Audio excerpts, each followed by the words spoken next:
Welcome back to the Life of PHYS podcast, where raw conversations explore creativity, resilience, and the human stories behind art and movement. I'm your host, Tyson Martin. Today we sit down with Christopher Morty Mortenson, an editorial and commercial photographer based in Long Beach, California, whose work bridges technical mastery and emotional storytelling. From its beginnings in Silver City, New Mexico, inspired by his Navy photographer mom, to his time as art director at Quintin Co, Morty's path has always been about blending creativity with authenticity. Over the past decade, he's honed his craft shooting for publications like LA Downtown News, Pasadena Weekly, and The Argonaut, while also running Wedding Crashers Worldwide, a wedding and event photography brand known for its candid warmth and storytelling. In this episode, we explore Morty's creative journey, his approach to connection behind the lens, and how aligning the head, the eye, and the heart has shaped his art and his life. Now let's get to the show.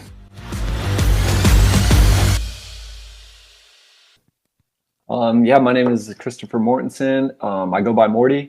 I'm a photographer living in Los Angeles, and I'm originally from New Mexico, a very small town in New Mexico called Cliff. It's like a farming town. I went to to give a range of I went to a high school, and it was a K through 12, and I think it had we had 20 kids in each class, maybe. Oh, wow. So tiny.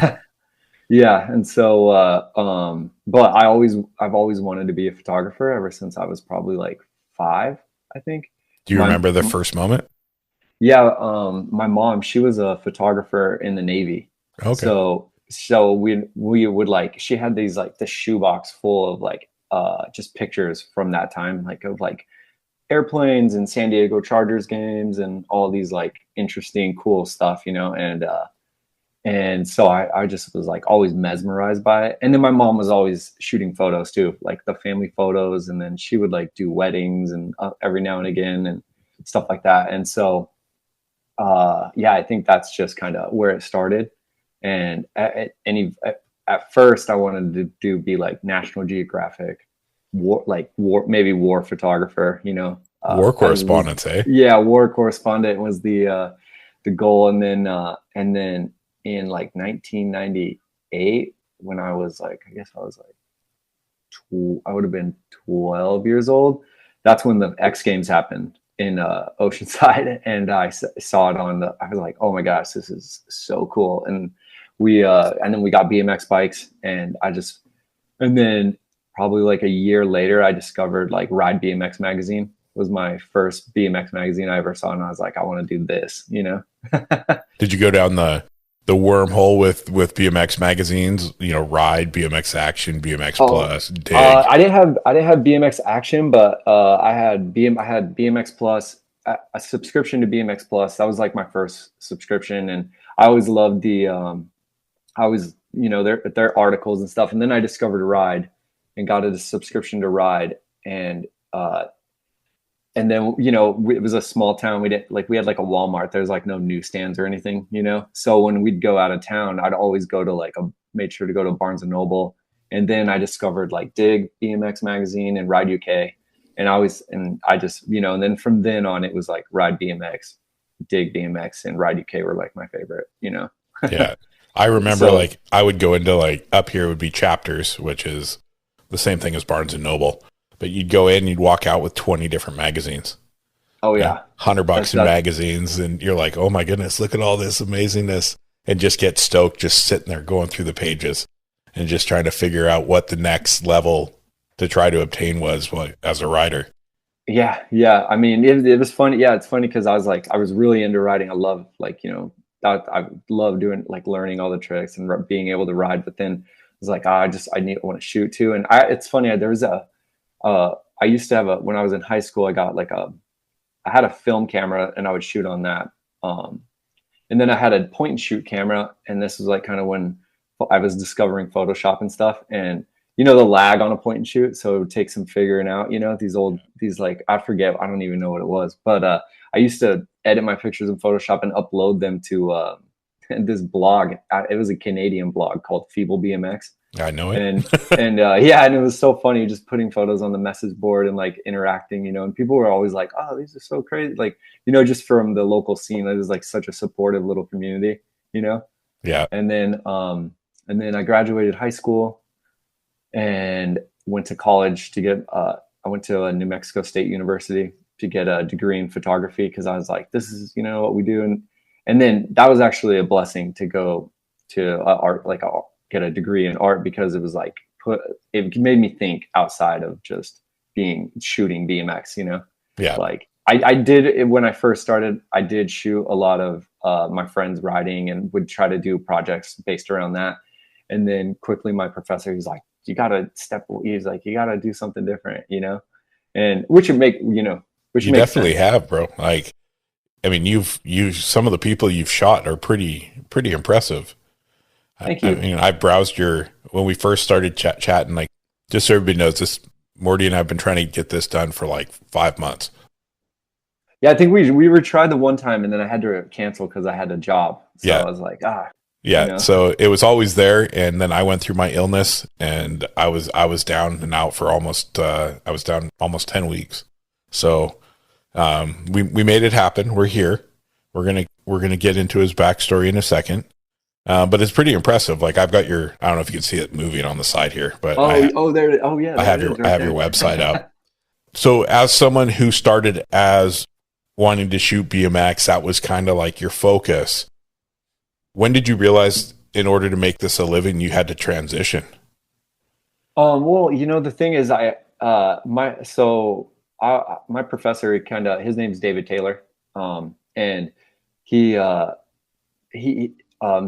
think it was the year maybe my second year of college or something, he ended up winning a Guggenheim. Oh, wow. And so he was like, and he was working on a project about the building of the wall along the border. Yeah. But that kind of, he kind of took me under his wing, and he was, I would assist him and stuff. And then he turned me on to a thing called Review Santa Fe, because he was taking his portfolio there to get reviewed. And it's a nonprofit. It's called Center. It's a nonprofit based out of Santa Fe. And basically they do, it's a curated portfolio review. So people submit and they only select 100 people. And he told me about it, and he introduced me to the director, Laura, and they were looking for volunteers. So I would go volunteer. And if you volunteer, you get you can get a portfolio review and stuff. So while I was there, I just started getting exposed to like so much more different types of photography. And that's when I realized I was like, I want to transfer over to editorial and even commercial photography. So that was kind of the shift. So I started teaching myself how to light like editorial. And there was a website called strobist.com. And I learned how to light off the internet pretty much. And I bought myself my own kit and all this stuff. And so I would, throughout college, I started transitioning into doing more stuff like just more projects like that. But then also still shooting BMX and actually lighting BMX photography photos like the pros do. Cause before I didn't have any lights, and so that's when things started like meshing and transitioning into each other. And then when I was 21, back in 2009, my dad passed away. And during that time, I was like, as an artist, in your last podcast I listened to, you guys are talking about how, just dealing with experiences like that, can help fuel art, Yep. The project, I started a project for my BFA thesis called Life in the Middle. And because I was doing self-portraits, and it was just about like kind of the state of, manhood and boyhood at the same time, kind of, and that helped me actually learn how to really perfect my lighting, and then that project, just helped me explore different avenues of photography and think about like, okay, well, I want something to look like it would be in a museum or would be in an art gallery or be in a magazine. And then how do I combine everything together? So that's where that started. And I worked on that project for I ended up staying an extra year in college to finish up that project. Oh, that's cool. Yeah.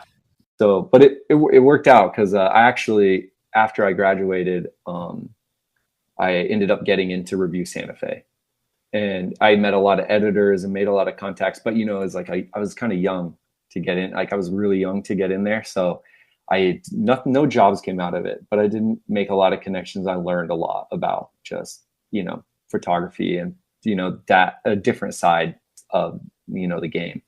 Sounds like that was where you learned the most important side, the business side. I mean, I'm still working on the business side, to be honest. They don't teach you any of that, It's crazy. It takes a lot of work. You have to hustle. It's not like you can just rest on your laurels once you shoot like Pauly Shore, which is super sick. I mean, we'll get into all that, because this is like, this is all like 15 years in the making. Because so at this time, I graduated college. I'm living in New Mexico. And now you're like, what am I going to do? Like, where am I going to get a job, Yeah. And so I started reaching out to companies like mostly action sports brands and stuff, and reaching out and kind of smaller stuff that I would see. And there was this one company called Quintin Co. And they were like, they were a hat streetwear company based out of Los Angeles. I know them. And they were, if you know them, I don't know if you know them, but they started a BMX. They had a BMX skate program that was pretty young, and I just sent them a portfolio, actually, of my self portraits and a couple BMX stuff. And I was like, hey, if you ever need a shooter, like, I'd love to come, work with you. And they're like, well, if you're ever in LA, let me know. And it just so happened, like a week after they got back to me, I was going to San Diego for this. It was called Awesome Fest. It's like a punk rock music festival. And I was like, I'm actually going to be out there for a weekend. Maybe we could link up, And so not knowing too much about California, I'm thinking San Diego is just like a hop, skip, and a jump from LA, So, I would go out, like I would go party at night and go to this festival. And then in the morning, I'd wake up at like 7 and I would drive to LA.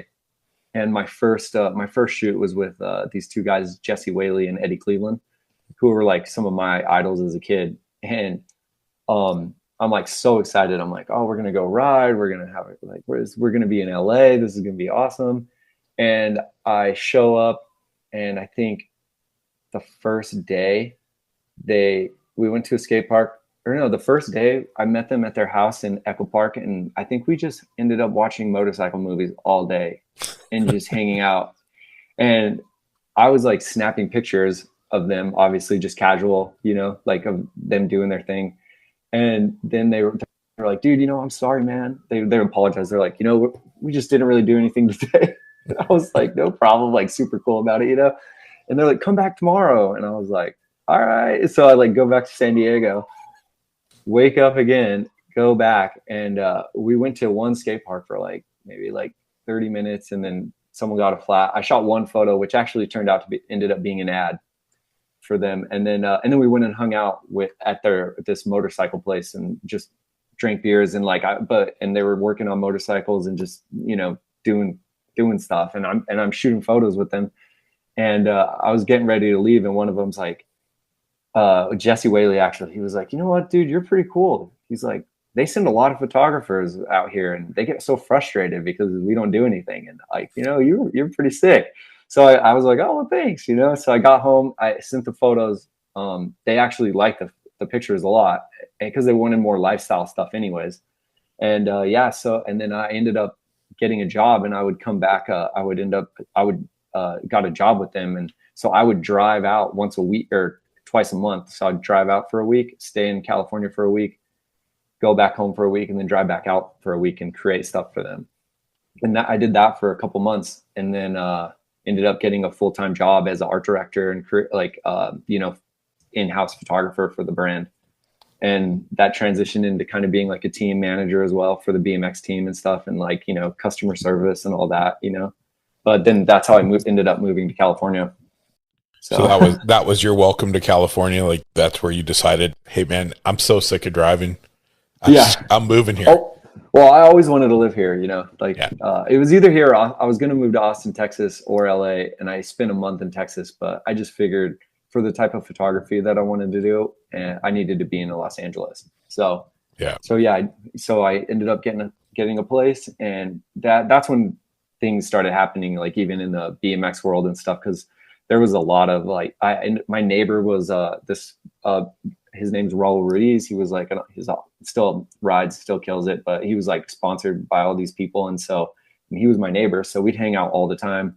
Would shoot ads. So in the weekend, like I would work all week. And then during the weekends, I would go out and I just started building a small reputation out here with guys, and more people wanted to shoot with me. And next thing you know, we're just shooting, and I'm selling photos to all the companies and stuff, you know. I never got an actual picture in the magazine, just ads in the magazines, but I'll take it, you know. Yeah, hell yeah. That's still sick. So, yeah. I'm very, very new in my photographic journey. This is year 6. So oh, nice. Just something that I found that could replace the same excitement and feeling that I had from skateboarding. It's like some way to express my creativity with, I've broken my one ankle 9 times. So I can't do what my brain says I can do. You know, I have that kind of weird mentality. My brain's like, yeah, you can do it. You could do that. No problem. Go do it. And my body's like, you know, so the camera kind of replaced that.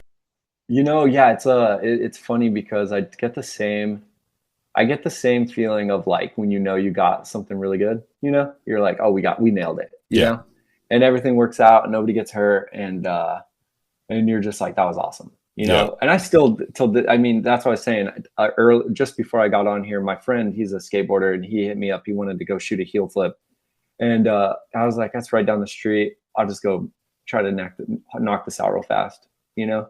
Yeah. And I mean, still, I don't shoot action sports as much as I used to, just because I'm transitioning into other fortes. But you know, I still enjoy getting out and like, you know, just being outside and shooting, you know, hanging out with the homies and shooting photos and stuff. It's like, you know, I still do it. I'll probably do it forever. You know. Yeah, I mean, it's something you're never gonna lose. I mean, I just turned 50 last year. I'm 51 in November, and I can remember. Oh wait, when's your birthday in November? Oh, the 20th.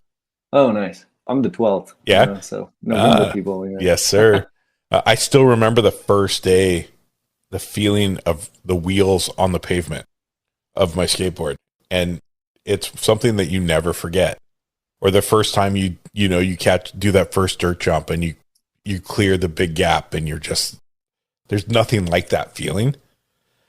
And that's where the camera comes in, because I like you, I'll take a photo, say it's a landscape photo, sunrise, sunset, something like that, and I click that shutter and I look at it, and you're just jazzed because you're just so stoked on it. So you transitioned away from the action sports, right? Yeah, I mean, I did that, like, you know, I was like basically from 2011, and then it was just all, I mean, basically moving out here, you know, I was just so all about BMX that it was just like from 2011 to 2018 pretty much was was my whole focus. And, you know, I think about it, me and my girlfriend were talking about this, because it's like, you know, you know, there's just like, how to say it, you know, it almost like, you know, like wasted time. Cause like, you know, I could have been probably trying to, you know, get better jobs in magazines or like doing different things, but I was just so focused on doing this. And you know what though, but the thing, I think I learned so much about how to make pictures, because I was surrounded by friends who trusted me, and they never asked questions why I had a camera out, or there was never like, oh, you're always shooting photos. There was this like, they're like, this is what he does. Like you just let him cook in the kitchen, you know? Yeah. And so I, you know, and during that time too, I was like assisting for photographers. So that was really cool. I worked for a really cool photographer. We did a lot of celebrity portraits and stuff. So I learned a lot about, you know, lighting setups, and I was like, you know, furthering my education a bit in that kind of world, but I wasn't tackling it yet. And then in 2018, because also, you know, when you're just kind of living like a rugged little BMX lifestyle, you know, I wouldn't say I was taking the best care of my health at all, you know? So in 2018, I ended up having to move from Los Angeles. I had like a slight mental breakdown and almost killed myself. Oh, man. And ended up going to, You know, it's funny. I was thinking about not bringing this up, but I really feel like it's important now to talk about it because there's a lot of other people who might be going through similar situations, you know? And yeah, I tried to kill myself because I was just kind of getting into a lot of bad shit. You know, I was still photographing, but I was going down a wrong path, you know? And it just kind of caught up to me, and I ended up, thank God, still here. But I ended up moving to Phoenix in 2018, in with my mom, you know, and at that time I was like, I'm a failure, you know. You're like moving back in with your mom. Yeah. And she ended up I ended up going to like an outpatient rehab, and it was probably like the best thing ever happened to me. I did like 3 months outpatient rehab with therapy, and then lived in Phoenix, and then I had to adjust. And during that time I was just like kind of super depressed. I don't think I shot photos. I didn't think I even picked up a camera or anything for like 6 months or something, and just kind of dealt with all this stuff. And then my mom, she was like really on my case, like, you get a job, like, you know, God bless her, she's taking care of me, but she's like, you should get a job, you know. And I was like, all right, the time has come. I'll get a job, you know. And you know, I'm applying for places, like I was like, I'll work at a movie theater. Like I was like applying for places like that. Like I always want to work at a movie theater. So it's like, but you know, just nothing. I couldn't get a job anywhere. And then I ended up getting a job at Sprouts in the bakery. And I was working in the bakery, and I remember my first day on the job, you know, I was like clocked in, and the manager, she's showing me all this stuff, and she's like, and I already kind of knew how to do everything, like how to break out bread and do all this stuff. And like, I was like, I got it, you know? So she just let me do my thing, and she left, and I'm like breaking out bread, and I'll never forget it. I was like, this is the low point right now. Like, you really fucked up. And from then on, I like, as soon as I got home, I started getting back on my computer, you know. I started like kind of redoing my website a little bit, thinking more about photography. And then, yeah, I just, you know, slowly built up from there. And it was actually on Alex's podcast, The Photo Banter. That's the first one I listened to, because I just started consuming all this photo content. And and there was a woman on there, I forget her name, but she talked about how she used to be a staff photographer for this newspaper called New Times Publications. It's a weekly paper in Phoenix. So I was like, oh, that's interesting. So I emailed them, and and they weren't looking for anybody. And I was like, oh, well, that's great. You know, whatever. At least they got back to me. And yeah. Fast forward like a year, I worked at Sprouts, and then, but during this time, I'm actually making new work. I'm working on little projects in Phoenix and shooting and stuff. And a year later, they get back to me, and they're like, hey, we're actually looking to hire a new staff photographer. And so this is like 2019. I was like, oh yeah, sweet. So I went in for an interview and got my first, you know, staff photographer job, and you know, working at the newspaper. So. And it shows, like, you know, you got to hustle for it. It's not just going to come to you, man. You had to send emails. You had to, like. Oh, yeah. It's tough sometimes to take that step. You're like, okay, well, are they going to come and find me? No, nobody's going to really come and find you. Like, we have to hustle every single day. Yeah. You know, it's like, you know, I always felt like, the work will talk to itself. Like, you know, it'll be, but, you know, if you're not putting it out there, nobody's going to, you know, they're going to know you exist, you know? Yep.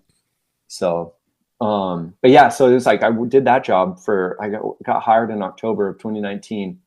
And then I worked for 6 months, and then the pandemic hit, and they laid me off. And so I got fired, and I was like, no, you know, I was like, damn, this sucks. But then I got all the money, the government money, you know, so I'm stacking all this money and stuff. And I'm like, well, I think it's time to move back to California, you know? And so I ended up, there was an apartment complex in Long Beach that was like pretty much plug and play, because all my friends have lived here for so long, and they had an opening.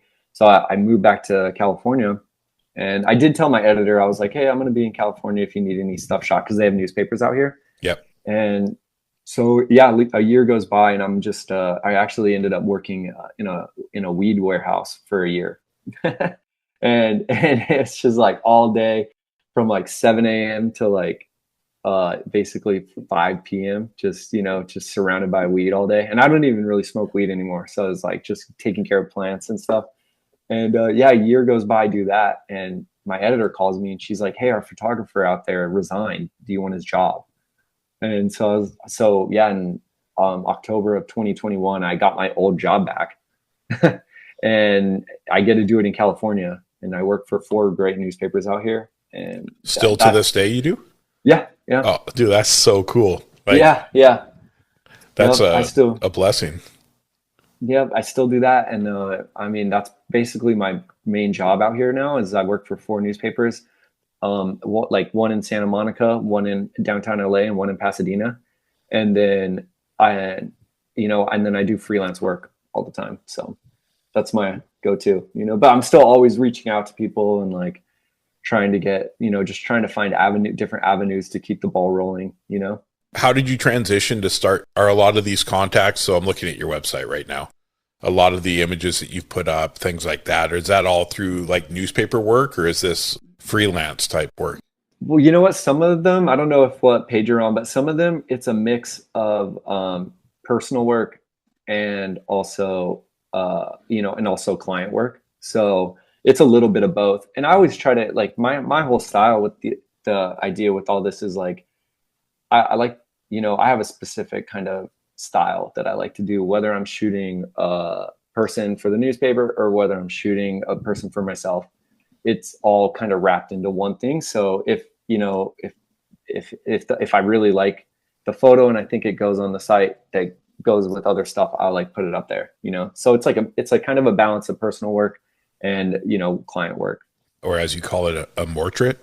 Yeah, Morty. Yeah, my actually shout out to my friend Seabass. He was the one who termed that. Yeah, nice. I was like, that's so smart. It was like it's a simple connection, but it's yours. It's unique, and it really it's a cool name to have and a good way to advertise it. It was funny because I would go to these portfolio reviews when I was in college, and there was like another Christopher Mortenson who would go. So I remember one time I was like, well, I got like 8 reviews. This is crazy. And then I show up for one and he shows up for one. And because we had the exact same name, which was hilarious. But when I moved to California in 2011, I used to hang out with this guy who wrote for Quintin. His name's Gabe Brooks. And he was just, he's this big old burly black guy, and the legend. He's a legend. And we used to hang out all the time. And he's the one who actually gave me the nickname Morty back in 2011. And, and sadly he passed away back in, I think like 2016, I think he passed away, 2016 or 2017. I actually remember reading the news because I loved his writing style. Yeah. I loved the way he was powerful. And then I read that news and I was just like, damn, another one, man.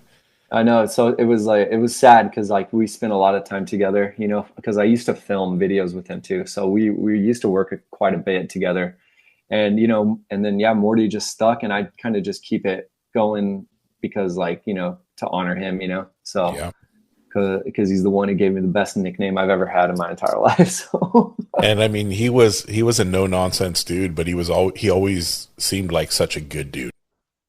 Oh yeah, he was definitely like, he definitely, was a scary guy, but he was full of fun and he was awesome. I mean, I remember this one time we were going to film something, but first he was like, hey, I got to go do this thing at this community center, and I was like, okay, cool. So I walk into the community center with him, and I'm just waiting in the lobby. And apparently I didn't know this, but he was going to talk to kids, like troubled youth. Yeah. in this thing. And I was like, I didn't even know you were going to go do this, And so I'm just sitting in the lobby and the lady in the front, she's like, what are you doing here? And I was like, well, I just filmed Gabe. And she's like, oh, you should come talk to the kids. And I was like, I don't talk to the kids. So I'm in there with like all these like kind of LA celebrities, community people are there, like the DJ from like my favorite radio stations in there, and like I'm just at the end, and like it was just the funniest experience ever. Just like I told them I was like had a graduate from a class of 20 kids, and they laughed at me, and I was like they couldn't believe it, I was like laughing so hard. Yeah, but It's crazy how life works though, man. Like those experiences are something you'll remember forever. Yeah. And it was That was so random. yeah, it was the most random thing I've ever, like one of the most random things I've ever experienced, but it was awesome, you know? I like doing stuff like that, you know? Yeah. Yeah. I was You, fortunate enough to go in and speak to, we have a fine arts school here. So I got to talk to the grade 9, 10 photo majors. yeah. And it was such a powerful experience. And then they did a project on my talk, so the way I shoot. So they all went out and shot my style, Oh, that's cool. and then had them on the wall and down the hallway. Then I got to come back and talk to each kid about what they see and their feelings for the photo. And then I told them what I saw in the image, and it was such a rewarding experience. Their teacher Jen Eccles was like, she was one of those teachers where she would teach without teaching. You know what I mean? Like kids had the opportunity to have a camera in their hand and click buttons and they look at the photo and then she just kind of be like, oh, maybe try this. And that's how they start to learn, you know, the triangle and everything about photography without being forced to have it rushed down their neck. Cause a lot of them were new in grade 9. Oh yeah. They'd never shot. So it was a really cool experience that I hold very dear to my heart. And I've become very good friends with the teacher. So I can imagine like being in there and talking to these kids with your experience, small town. Now you're in LA. Yeah. I know. So yeah, I guess it's crazy because it's like, you know, it's crazy to be out here now, like doing like, you know, just being back. Like I'm happy to be back for sure. Like, because I was out here and I was like, and then when you leave, it's hard to get back out here, you know? Like that's always the trick, you know, it's like harder to get back out here a second time, you know, and I'm really grateful that I get to come back and I get to do all this stuff, you know, and it's pretty, yeah, I'm pretty grateful every day, you know. Sometimes I got to pinch myself a little bit, you know. Well, I mean, you've had the struggles, right? You had that low and your art brought you back out of it. Yeah, no, for sure. Your desire to shoot. Yeah, I think that yeah, you know, I feel lucky that I've always known what I wanted to do, you know, like, so I was never like struggling with like, what am I going to do with my life? What am I, you know, and it's like, I feel really grateful for that because I've never felt lost, you know, but definitely got distracted. So, Yeah, no, man. I wish I would have found it younger, right? Like I wish it would have been something that, because I always used to love filming guys skating with the big old VHS camcorder, go home with the 2 VCRs and cut it together for them. I love that stuff, but I still wanted to be a competitive skateboarder at that point. So it was like, okay, well, I'm not taking time away from me progressing to do this for everyone.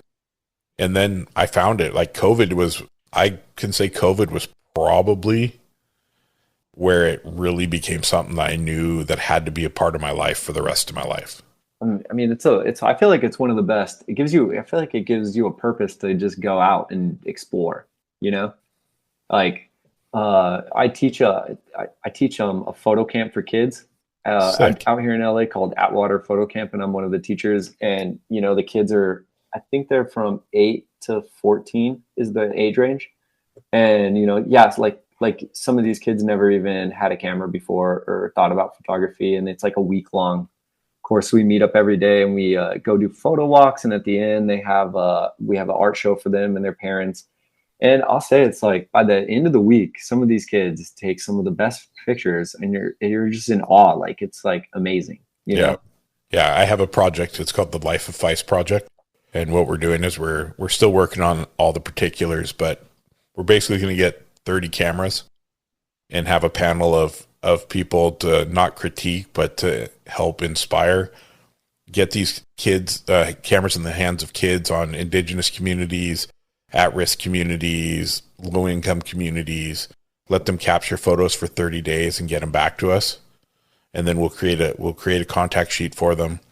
We'll talk to every kid, and then the one or two that have the most influence or really love taking photos, they'll get a camera gifted to them by one of the panel and a year of mentorship.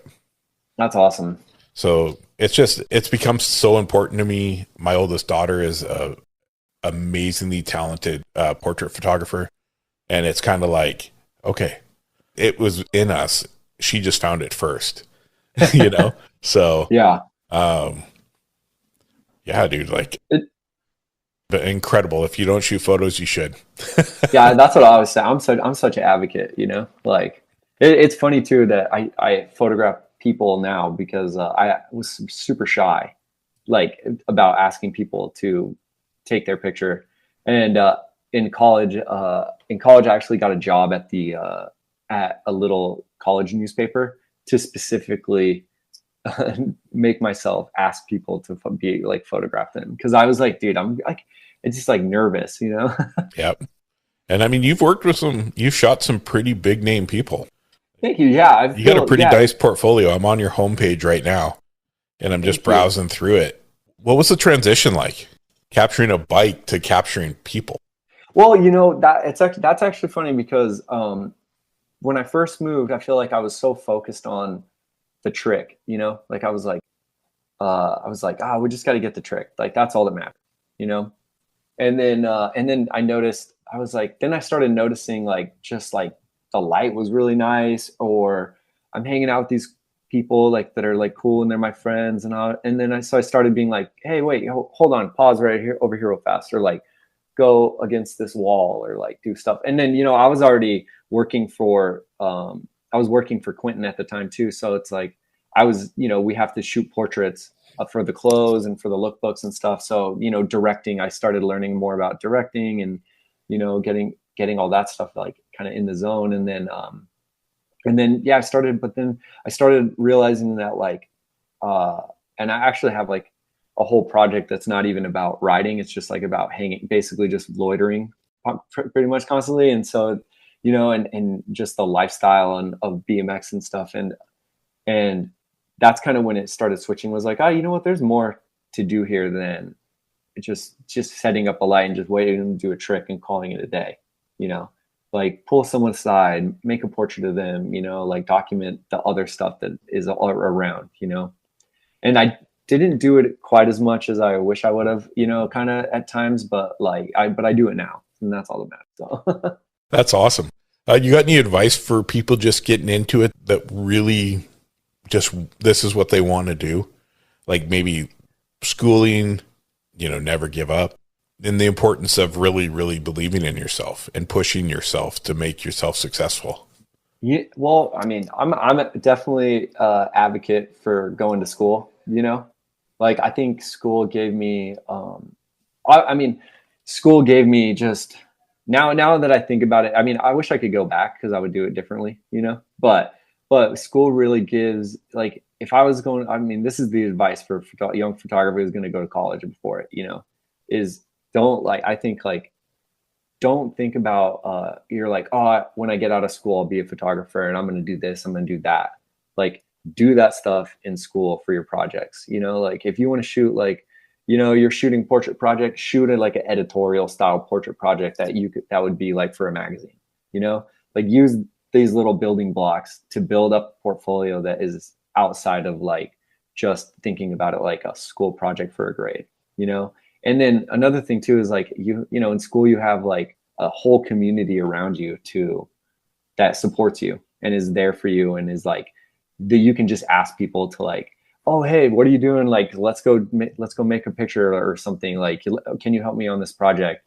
Like now, you know, I'm in my 30s. Like, you know, I'm like, oh, hey, like, come, like, I want to make a artsy photo of like someone, you know, like I've always wanted to do a picture of like a fist fight, like a fake fist fight by like a dumpster, you know. But it's like getting all of those people together nowadays is a lot more difficult than it is whenever you're younger and you're like in college, you know. Obviously, I don't think anybody should like break the bank, you know what I'm saying, to go to school. But I was lucky in New Mexico, we had free college. So, and then another thing I think for people, just shoot, like photograph the people you know first. I think like that's one of the best, I think, advices like I could give is just like photograph the people around you, the people that you love, and the people who care about you, you know, and then that you care about, because that allows you the freedom to like, you know, take your time. Like if you're like learning how to use a lighting setup and you're not worried about like wasting someone's time, you know? Yeah. So you have a little bit more leeway there. What do you have a particular project you've worked on that is just like that was just mind blowing for you? Like in just like personal project or Anything, work, personal. you know, I think my the first project I did was probably one of like my favorites that I've done because I actually kind of finished it, a little bit. And if I look at it also like chapters because I still do self portraits as I grow up. I'll probably take them forever. And it's like an ongoing thing that's taught me a lot about myself and taught me a lot about photography. So it always hold like a personal place in my heart. But I've been photographing, like just doing little exercises in LA where I like hit up random, just like artists and random people. And then I go photograph them in their house. And that project always, anytime I get to go make one of those, I always am surprised because I'm like, it's these, I just love that like a stranger will let you into their house, Right. like just for the sake of like making a picture, and it just blows my mind sometimes. And you're like, oh, this is like so crazy, and I always just think that stuff's like super fun. I think they understand it Yeah. because they have that same passion. Yeah. And I think it's just a good exercise to keep the ball rolling. And I have some other projects like kind of on my hard drive that I'm editing, and I want to work on some zines and stuff like that. Just kind of, they're just on the back burner for the moment. Everybody's got those little things. What was it like? You talked Gabe Brooks. So people who don't know Gabe Brooks, you need to look up Gabe Brooks. Gabe Brooks was he was a beast on a bicycle. He was powerful, could do so much. Have you ever thought of doing a project on just images you have of Gabe Brooks? Oh, this is I've thought about this, but I have had a mishap. I was on a trip in Mexico, back in like 2014. I was on a Quintin trip in Mexico, and the last day of the trip, someone broke into the van and stole my laptop and my hard drive. Oh no. I lost all the hard drives with all my old. So the stuff that I do have with Gabe, it's not. I don't have a lot actually, which is kind of sad. Actually, like that was that was actually a turning point in my career whenever I got that computer and hard drive stolen, because I was like, oh no, like now what am I like? I lost all this like 4 years worth of work when I first moved to LA, which I thought was like, I was like, when you're excited and you're like really trying hard to just blow everything out of the water, I like lost all of that stuff. So what I did was like, you know what? Well, I'm just going to take 2 years and not worry about posting photos or posting or doing anything. And I'm just going to shoot for like 2 to 3 years straight and not worry about anything. And that's when and just like define my vision. And, and I did that. And I think it helped me out a lot, because it takes a lot of pressure off. You're just shooting. Yeah.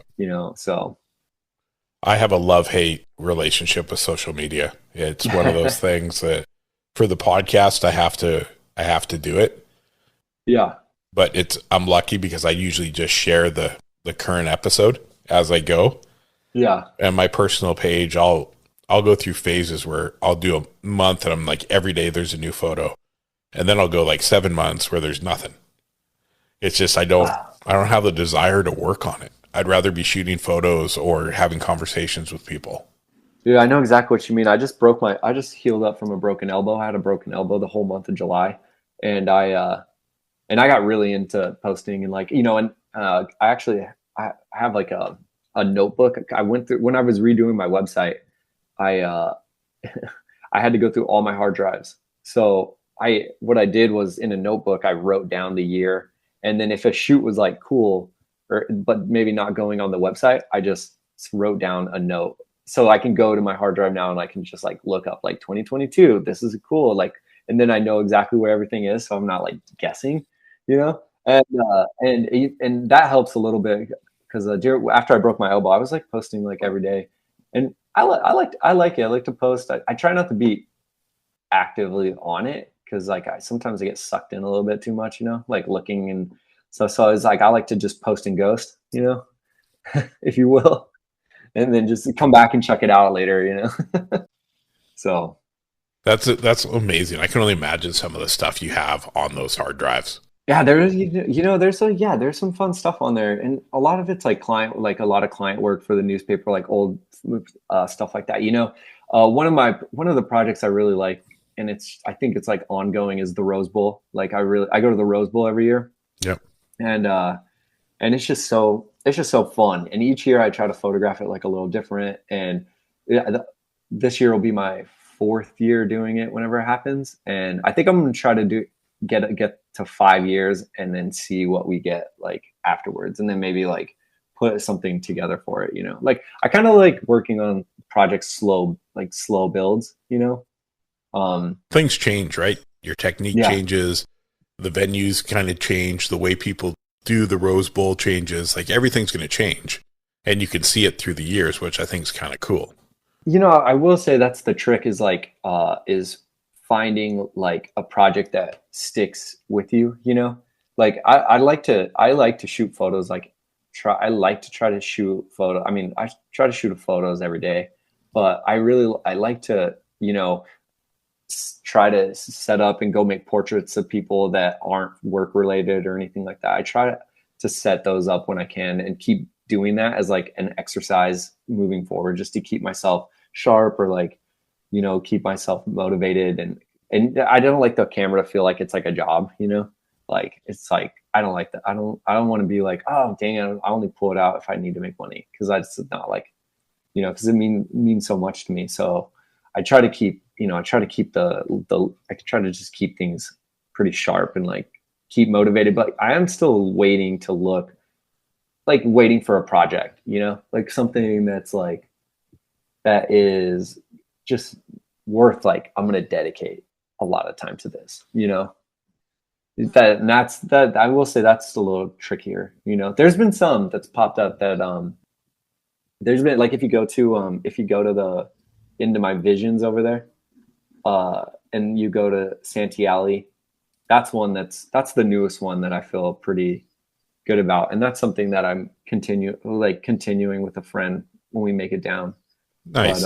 So this is a community in around where you live? Yeah, it's called Santee Alley, and it's in downtown Los Angeles. It's basically like this alleyway with all these shops in it. And I was going down there one day, and I was like noticing that the shops kind of look like little sets if you photograph them right. Yeah. And so I was like, this is like kind of cool. So me and my friend, we started going down there a little bit and documenting that little area.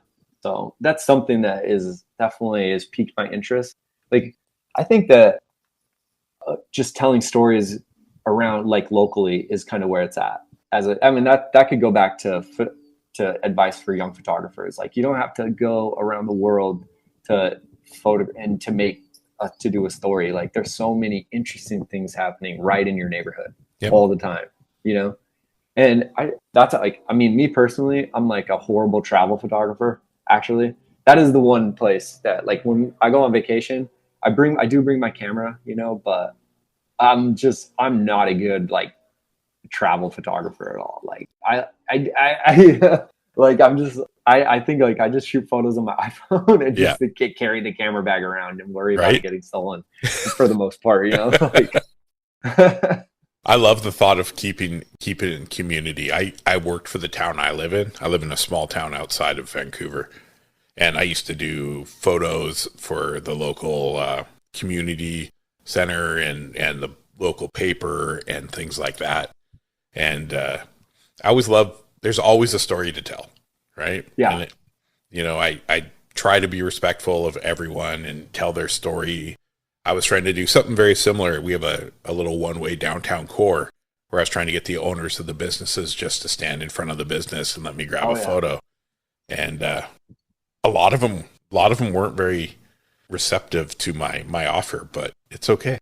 Dude, you just got to keep trying. Cause it's like, I remember like when I don't know what it is. I mean, back in the day, when I first moved here, I would ask a lot of people like, oh, let's make a portrait. And I'd just get so many no's, And now like, I like be like, hey, I'd like to like make a portrait or whatever, like, and here's a link to my website, and I get yeses a lot, you know, and you just gotta keep trying, you know. These ones are funny because when I was doing this project, they like, because it's also a tourist area too in that little alley, so they thought that I'm a tourist probably, you know. And me and my friend, because we have a little strobe, so she was holding a little light with me, because I do like to use. I went through like a 4-year period of not using any lights whatsoever. Yeah. And now I'm back to it. So I have so many lights. It's actually insane.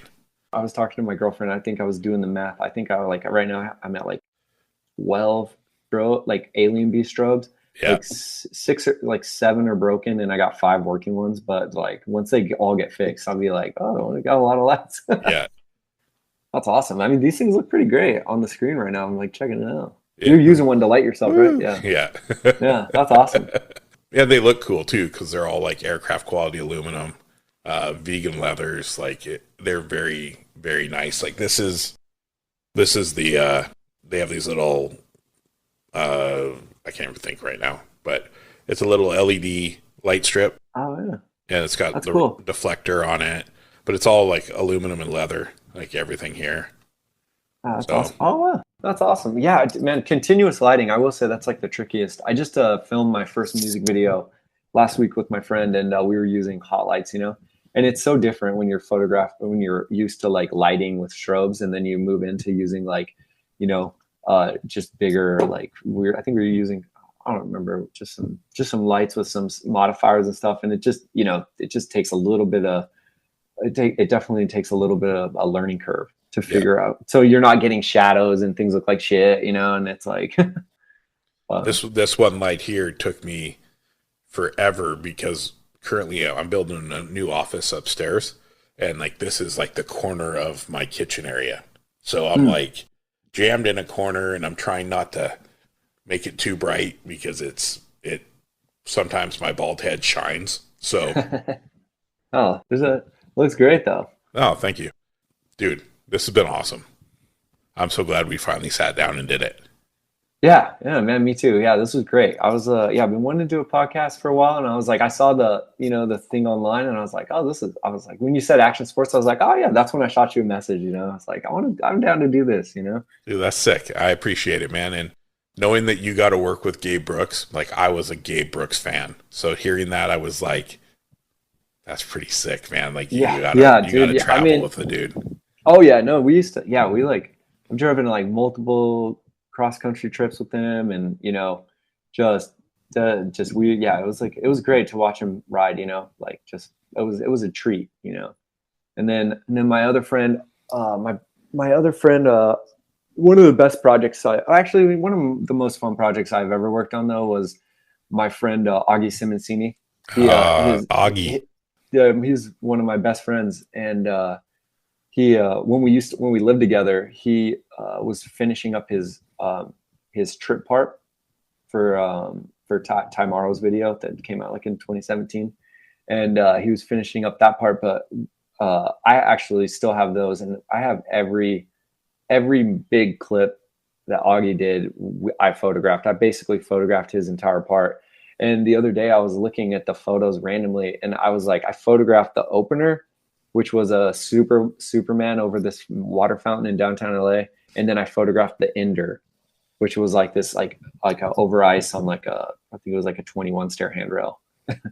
and then we did, and so good. That one was fun because I really enjoyed, I really like projects. I like to have like a goal in mind, and I like to go out and like have like a mission, you know.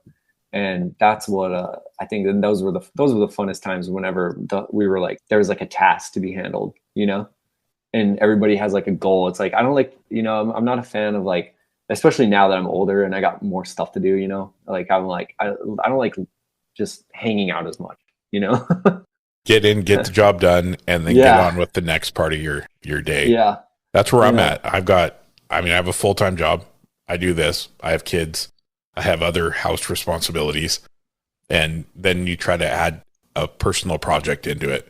I don't have time to go and let's just go somewhere and shoot photos. No, it's got to be a purpose. I need a purpose right now. because my life is so crazy. No, dude, you gotta, but it's always good to just, I think it's great to have something you work on that's like outside of everything else, It says, yeah, man, this podcast has been a lifesaver for me. It's been fun. You got a great voice for it too. I appreciate that. Everybody says that. I'm trying to get I want to get into voiceover work.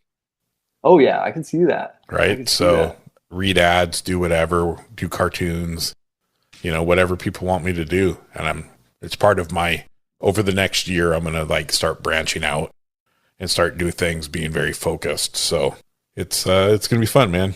Where's the best place for people to find you, Morty? You can find me on my website, mortyvision.com, my Instagram, @mortyvision, and then I got TikTok too. I don't post as much, but I'm going to start doing more. But that's mortyvision as well. I'm really bad at filming behind the scenes of my shoots. Like I'm trying to get better at it, Or I like to, because sometimes I end up in like, I'm just doing something kind of cool, and it's like, oh, this will be fun, And also just like I want to try to build up the community. Like I'm always like, if young photographers, they got questions or anything, like I'm like an open book for anything. Like, oh, you need help, like, I love doing stuff like that. So shoot me a message, That's sick, man. If anybody's listening, Well, they'll be listening in a few weeks here. Yeah. I'm in, oh man, I think it was like 47 or 48 countries or something. Oh, nice. Oh, yes. That's good. So it's worldwide. You should get yourself some of those Ray-Ban Metas. Oh man, I would, but the glasses, I've tried them for my other job, and it's just like putting them over my glasses is so difficult. Oakley's doing them now with prescription. Oh no, dude, these things, I have a astigmatism. These things are like crazy, but yeah. It would be sick though, right? I'd love to see the behind the scenes work. I just use an Osmo Action and I throw it in my hot shoe of my camera. I'm gonna type that in. That's actually good. Right. Idea. So it's just it's DJI's Action Cam.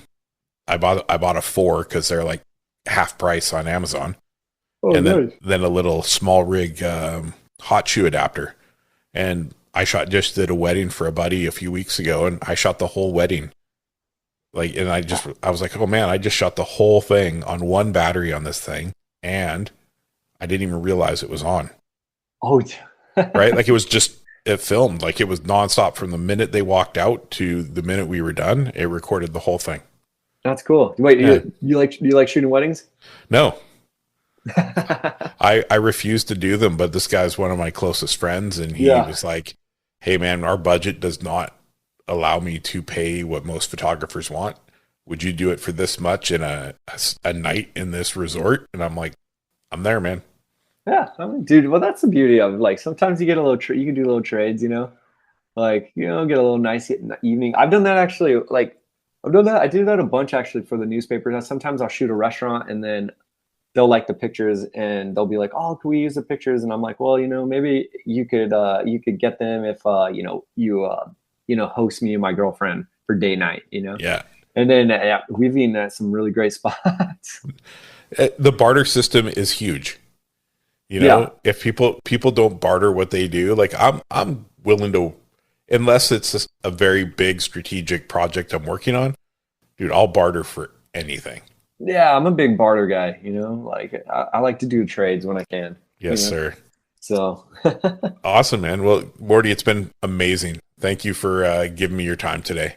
Yeah, dude. Thank you for having me, man. This was a lot of fun.